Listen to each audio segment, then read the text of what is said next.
पश्चिम बंगाल में होने वाले विधानसभा चुनाव में अब कुछ ही दिनों का वक्त रह गया है, जिसे लेकर राजनीतिक पार्टियों के बीच आरोप प्रत्यारोप सातवें आसमान पर पहुंच गया है।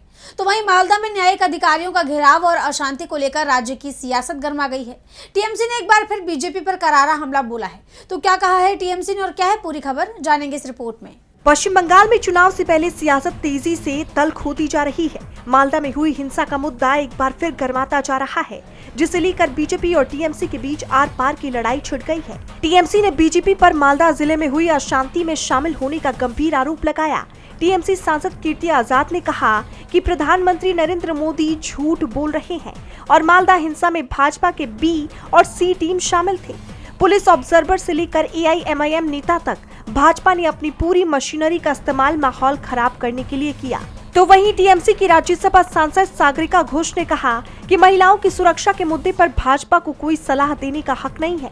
ये पार्टी ऐसे मामलों में हमेशा अपराधियों को संरक्षण देती है। दूसरी ओर राज्य शिक्षा मंत्री ब्रात्य बसु ने प्रधानमंत्री पर बंगाली भाषा के खिलाफ नफरत फैलाने का आरोप लगाया।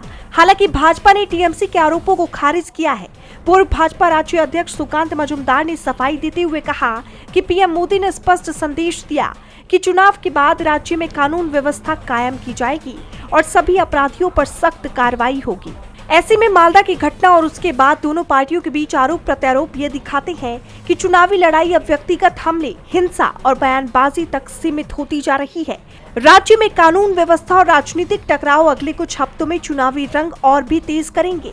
जैसे आप जानते हैं कि मालदा में हाल ही में कुछ न्यायिक अधिकारियों ने मतदाताओं की जाँच की, लेकिन उन्हें घेर लिया गया, जिससे चुनावी माहौल और तनावपूर्ण हो गया, जिसके बाद राज्य का सियासी पारा भी हाई है। अब देखना ये होगा कि टीएमसी के आरोपों का बीजेपी कैसे जवाब देती है। डीबी लाइव पश्चिम बंगाल की रिपोर्ट।